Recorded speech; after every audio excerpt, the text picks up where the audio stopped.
Coach Andrew Harris is joining us from the Saskatchewan Roughriders. Do you remember when you got rid of your landline? Oh, yeah.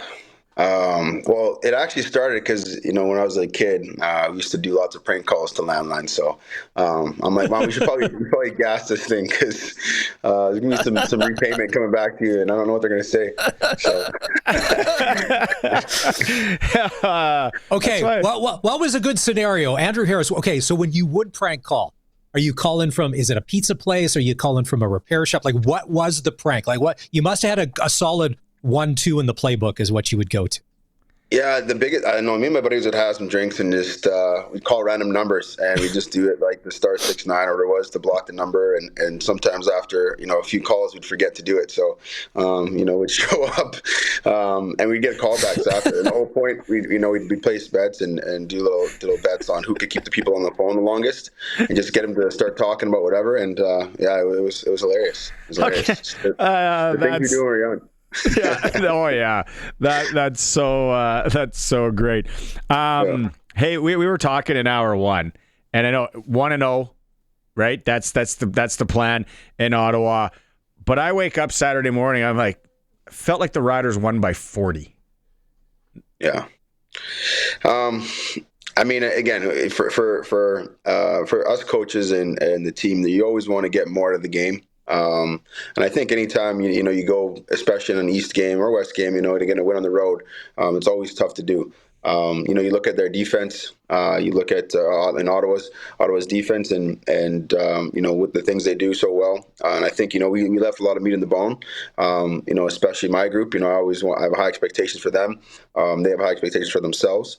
So for us, and this is the most crucial part of the season where you need to be peaking at the right time. It doesn't really matter what your record is to get you into the spot you need to be, and any given Sunday or Saturday afternoon in the playoffs, anyone can come out with that. So you really got to be peaking, hitting your stride, and for us in the running back room, we know how crucial the run game is going to be. When it gets a little chillier, and today was a great start of that. You woke up and it was in the minuses, and I took a deep breath when I got out of my house, and I was like, oh yeah, we're getting close. So it gets this is an exciting time for us, and we're looking forward to the next challenge in Toronto coming down to Mosaic.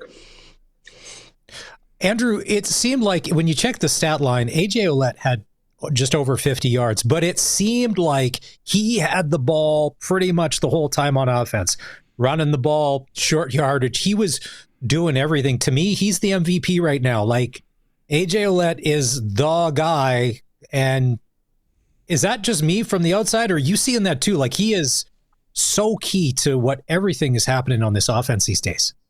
Yeah, I think to me, you mentioned running the ball. I think what makes him our MVP is his play on the interception. It's easy for guys to when things happen like that to just kind of give up and maybe just run out slow. But as soon as he saw him, the play right here. As soon as he saw him, and I think he realized if I was a DB, he might have gave up a little sooner, but he realized it was a guy he could probably catch, and he hawks him, and he looks like he's running 60 miles an hour there, but it's just because the guy in front of him is a little bit slower. But no, great play on him, and that's the kind of attitude that he brings. The kind of determination and the no quit attitude that he brings. So to me, that's what and it's every week. He's going through things throughout the season.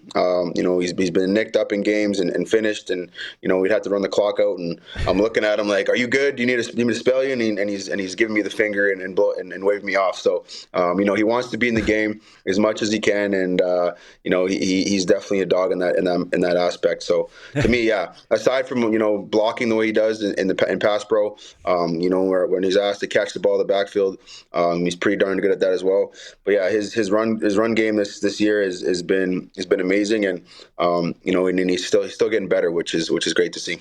Do you guys are buddies, old teammate? Yeah. Do you have to keep him grounded maybe on the flight home? Like, do you say, hey, if that was a DB, I don't think you're getting him? Yeah, I mean the conversations between us are, again, a lot of closed doors. If I see you guys offer one time, I'll give you some better ones. But yeah, I like to challenge him as much as possible, and even when, and I think I mentioned this last time, he gets under, we always have goals for each game. I'm like, hey man, yeah, you hit 100 yards, go get 150, go get 150 now, Yeah. And when he does it, and we're watching film, and I was like, how we're breaking down. Oh, my phone. Sorry, there you go. Oh, got me now. Yeah, we got Good. you. Yeah. Okay, that was the Rogers calling me. They're trying to get me to get a landline again. Somebody's pranking you. It's payback. Yeah, get me back now. So yeah, just leaving some meat in the bone again, and just challenging him as best as possible, but and also to in a respectful way. And even when I have to be hard on him, it comes from a friendship and love, and it's a great dynamic to have. Especially as a first-year coach. As a guy that played so long in the league, so successful in the league, and the similarities, what's your take now as a coach, maybe, and is it different than when you're a player of maybe some load management? Yeah, I mean, the big thing for, my goal this year was, and with the coaches talk with Mace is to get AJ to play, full season and keep him healthy. And we've I thought we've done a pretty good job of spelling him in and just even load management throughout the week. I try to push him really hard on day one, probably more than he likes it. And I know he's gone down to Mueller, and he usually goes to quarterbacks after Indy, and he's not saying the great things about me at that point in time. But again, we set a standard before the season of how we're going to work. And how we're going to push them and the group, and the whole premise was how this is going to pay off in November, and that's the goal. So at times, it's going to be tough on them, but and now the load management is, hopefully we can get into a point where we can clinch here and give him a little bit of rest, and but again, he still wants to get the most out of this season and continue to get better. And the only way you get better is by playing games. I've been on teams we've clinched really early, and we sit starters going into into big games, and it's tough not to lose that edge going into playoffs. So there's that dynamic that we'll have to assess and look at as we go on here. The final three games: Toronto, Winnipeg, and BC. This is 7 degrees of separation with Andrew Harris and all of that. Obviously, you played in Toronto with Dinwiddie. Winnipeg, we know. I want to ask you about BC and Buck Pierce, because it looks like Buck and Nathan Rourke have got that offense humming. What makes Buck Pierce such a great coach? Yeah, I think I played with Buck in BC, and obviously he coached in Winnipeg. Buck was a great player, so understands the game well. He's been around great offensive coordinators that he's learned from as well. But to me, Buck's biggest asset is understanding what his players are good at and what they're not good at, putting them in situations to be successful. And you can kind of see that learning curve in the early parts of the season. And, now, watching the BC's offense, and just seeing, how they're clicking on all cylinders. It just seems to me like he's found out, what his receivers, quarterback, running back, what they're good at, how to utilize the most out of them and put them in the best situations possible. And he's doing a great job of that. And then on the flip side, on the defense, again, Benny was a guy that was my DC in BC as well, and Ryan Phillips, the guy I played with as well too. And understanding what those guys do, I think they're very consistent in how they do things, which might be a good thing for us. But at the end of the day, either any of those games are gonna be exciting for me again with old teammates, coaches, and so forth. But for us, again, the mindset is just purely the focus of going 1-0 and not really worrying about what everyone else is doing, what we're doing over here in the green and white. What's your real take on AJ doing the short yardage? Do you have a say in that, or was that something that came from somewhere else?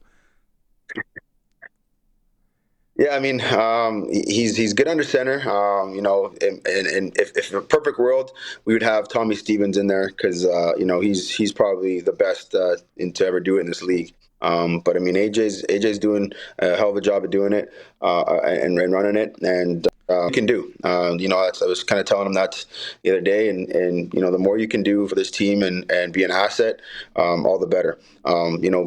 personally for myself, his average is going down, so it doesn't look as good. So I'm kind of like, let's get him out of there. But he's doing a great job. And even too, he did leave some meat on the bone, even in that aspect. So the better that he can do at this is probably going to make him a better running back and understand things a little easier and see the game a little more. So he's in the game.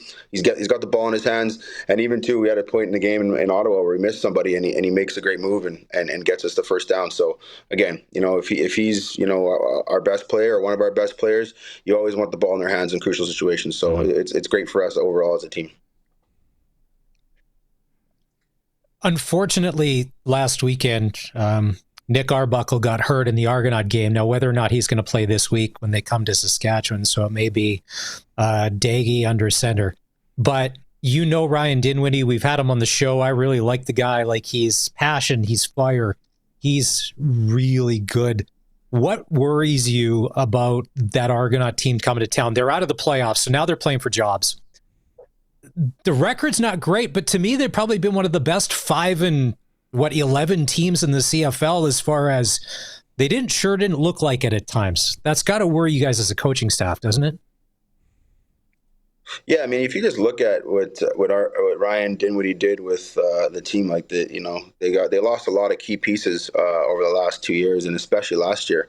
To start the season without your starting quarterback, but a guy you're familiar with. The O-line, guys are coming in and out. The key for me is, they are really good at, throwing the football and mixing up way, and they got a great defense. So again, guys are fighting for jobs. There's still a sense of pride, and I know for Dinwiddie coming here, especially with the all the relationships he has with Mueller, Mace, and the rest of the staff, he's gonna be fired up and passionate about this. And it's funny because even the coaching staff from Toronto, we all first name bases all got their names saved in their phones, and so it's like buddies going against buddies. So it's gonna be like a backyard competition, and prank calls. Prank calls anytime, Thursday night. Yeah, prank calls. Thursday night to the hotel. Yeah. Prank calls. Yeah, for sure. Yeah, for sure. But yeah, no, he's fired up at the worst time. But it's going to be great. Coach Andrew Harris is joining us here on the Coaches Show on the SportsCage today. My last one is, you've been on a number of championship teams. What similarities are you seeing with this Rider team, especially right now, to some of those teams that you were on? Yeah, I mean, it's hard to, there's always gonna be similarities. I feel like this team is just, we're built a little bit differently in the way we do things, throughout the week. We're built a little differently in the way we, attack things. But the big thing that I'm seeing now is the togetherness, and the guys are playing for each other. And that's ultimately the biggest thing is, do your players, do the guys care about the guy next to them and not their own personal success? Are guys willing to sacrifice their bodies, their time, the way the way they're feeling on any given day, to come out here for the cause, and the cause is to get better and go 1-0. And that's where I see the biggest similarity. And even things happen throughout a season. Relationships, there's 70 guys in this locker room, and it's hard really to get to know everyone. But just from what I'm seeing with the players, I feel like we're coming together as a team, as a unit, as a whole. And it's seeing offensive guys hanging with defensive guys, and usually like everyone kind of sticks with their positional group, and it's kind of a cliquey that way with lots of teams. But I'm seeing just guys, just whether they're talking in the locker room, hanging out, or just hearing that they hung out and did whatever on off day. That's what you want to see, guys coming together and really becoming a brotherhood. And to me, that's one of the most important things that you need on a championship team or a successful team is guys that are just willing to scratch, claw, and nail for each yard and do whatever it takes to get the win for their brother beside them. All right, last one from me, because anytime we have a former player on that's been away from the game, we always like to ask if it wasn't a prank phone call from Coach Mace, and because he calls you Drew, we know we'll call you Andrew. Drew, we need you to suit up this weekend. Could you mentally and physically, could you still go out there and run out of the tunnel to bring him out if needed, an emergency basis? Well, it was funny because we were getting beat up at running back a little while ago, and that conversation was kind of mentioned. But I guess they made a rule a few years ago that you can't have a coach, become a player unless he sits out a year. So that's not even possible. But beginning of the season, I was feeling like I was pretty lean still, and I could maybe do it. But now, these long days and all the fried chicken that Mace brings in for us on our great game plan days, I've just reached the 230 mark, and I might be a little bit overweight now to get in there. I can pass protect and maybe catch a ball or two out of the backfield, but you're not getting much out of me in the run game. That's for sure. Oh, I was pushing for that. I remember that, and we had like a whole week of like, Coach Harris, that's who's going in. Let's just get him one game. But then the fried chicken problem. What about pierogies? Are you mixing in any pierogies into that diet? It's funny because we had pierogies today, actually. I only had 5. Hey, by the way, I love that tarp. That must be new. That's a nice, if you're watching the stream, that's a nice hoodie. Yeah. Right there. Yeah, that is nice. That's sharp. All right. Yeah, they do a great job with the gear. New Era's killing it. Yeah. Okay. 936-6262. Anytime you want to prank us, have some fun. It won't be immature. It'll just be fun. You go ahead. Coach, thanks for doing this today. Awesome, guys. Thanks. Appreciate it, Coach. See you soon.